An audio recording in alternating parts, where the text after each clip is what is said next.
पा रहा हूं जो मुझे करना है। धन्य है वो जो शोक करते हैं क्योंकि वो शांति को पाएंगे।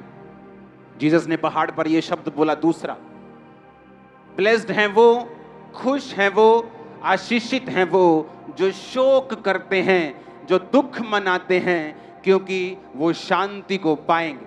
किस चीज का दुख मनाए? कि तुम्हारा बेटा तुम्हारी बात नहीं सुनता, इस चीज का दुख मनाए?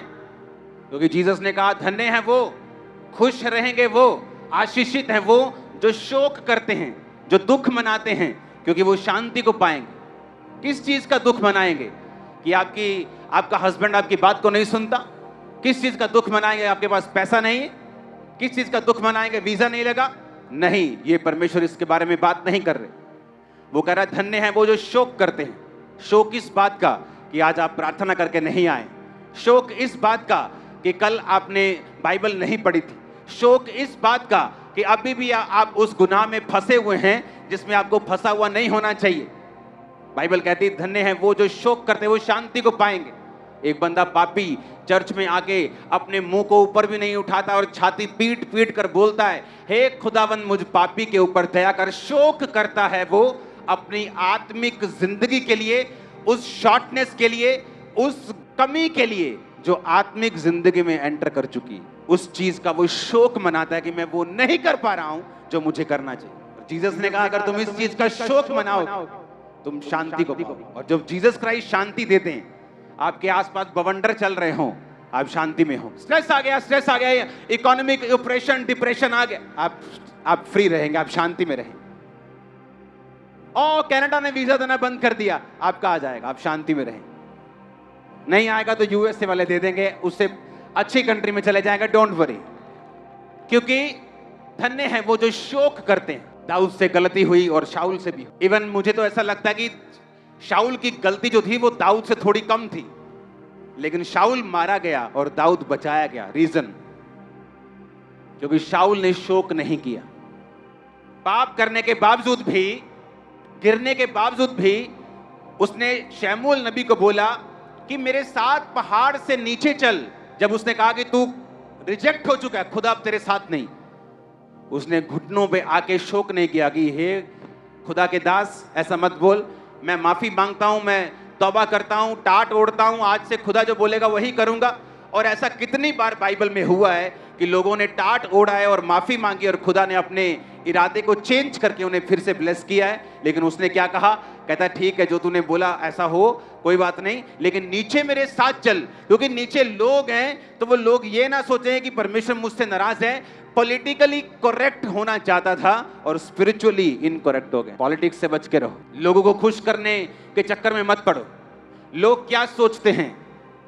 20 से 30 साल की उम्र में बहुत टेंशन होती, लोग क्या सोचते हैं। जब 40 के पास बंदा पहुंचता है तो वो परवाह करना बंद करता है, लोग क्या सोचते हैं। जब वो 60 साल का होता है उसे ये मालूम होता है कि लोग तो कुछ सोच ही नहीं रहे थे, मैं ही लगा हुआ था, लोग क्या सोचेंगे। हे नीचे चल मेरे साथ, लोग क्या कहेंगे, लोग क्या कहेंगे, लोग सबसे बड़ा रोग। धन्य हैं वो जो शोक करते हैं। शोक मनाओ जब तुम गिर जाओ, जब तुम पाप करो, जब क्रिश्चियन होके भी तुम अपने शादियों के रीति रिवाजों के सिरों के ऊपर वही उठाए फिरते हो जो दूसरे लोग उठाए फिरते हैं। शोक करो इस बात का, शर्म करो और दुख मनाओ इस बात का कि तुम वही रीति रिवाजों में हो जो दूसरे करते हैं। शोक करो, दुख मनाओ, इस चीज का आनंद मत मनाओ। यीशु ने कहा जो शोक करेंगे वो शांति को पाएंगे। दाऊद ने पाप किया और शोक किया। नातान नबी ने कहा अब जिस तरह तूने तलवार चलाई है तेरे घर पे तलवार चलेगी, जिस तरह तूने व्यभिचार की है तेरी लाइफ में बहुत सारी घटनाएं अब होंगी। तो उसने कहा मैं मानता हूं, मुझे माफ कर, खुदा अपनी आत्मा को मुझसे अलग न कर, मुझे फिर से अपना उद्धार का आत्मा दे के संभाल, मुझे स्थिर आत्मा फिर से दे, मेरी हड्डियों को ताकि चैन मिल जाए, अपनी आत्मा को मुझसे अलग मत कर। शोक करता रहा और धन्य है वो जो शोक करते हैं शांति को पाएंगे। किस बात का शोक? कि अब आप रोजे नहीं रखते। किस बात का शोक? क्योंकि आप अब चर्च में एक संडे छोड़ के आते हैं क्योंकि आपके पास किराया नहीं।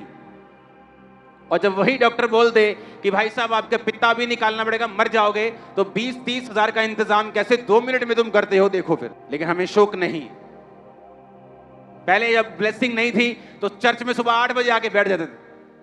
अब जब परमेश्वर ने सब कुछ दे दिया तो आप 12 बजे चर्च में आते हैं। तुम्हें शोक मनाना चाहिए।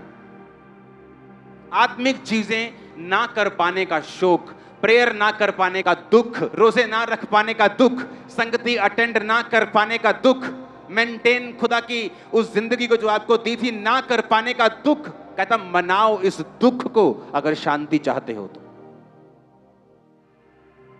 पर तुम दुखी हो, तुम्हारा वीजा नहीं लगा। तुम दुखी नहीं हो कि तुम्हारी प्रार्थना पहले जैसी नहीं रही। एक भेड़ जब गड्ढे में गिर जाती है तो वो तब तक बाहर आने का यत्न करती है जब तक वो मर नहीं जाती। जब तक मर नहीं जाती तब तक बाहर आने का यत्न करती रहती है। अगर तुम खुदा की भेड़ हो, जब तक बाहर नहीं आ जाते अपने पाप से, आप यत्न नहीं छोड़ते, आप दुख मनाना नहीं छोड़ते, आप दिल में शोकित होते हैं। मैं क्यों उस लाइफ को, क्यों उस प्रेयर लाइफ को मेंटेन नहीं कर पा रहा हूं, क्यों उस चीज को कर नहीं पा रहा हूं। आपको शोक होना चाहिए। जीसस ने कहा अपने मुंह से, धन्य हैं वो जो दुख मनाते हैं क्योंकि वो शांति को पाएं। क्योंकि तुम्हें दुख है, तुम्हारा वीजा नहीं, तुम्हें दुख है हस्बैंड तुमसे बात नहीं करता, लेकिन तुम्हें इस बात का दुख नहीं है कि तुम्हें संडे चर्च गए कितनी देर हो गई। तुम्हें इस बात का दुख नहीं कि तुम हर संडे लेट आते हो। तुम्हें इस बात का दुख नहीं। और जब तुम्हें इस बात का दुख नहीं है तो इसीलिए शांति भी नहीं। धन्य हैं वो जो शोक करेंगे, क्या पाएंगे? हाय पास्टर जी शांति है नहीं, कर्ज। शोक करो तो शांति आ जाए। जीसस ने कहा दुख मनाओ आत्मिक चीजों के लिए तो शांति आ जाए। आमीन। ऊंचाई बरकत तुम्हारी।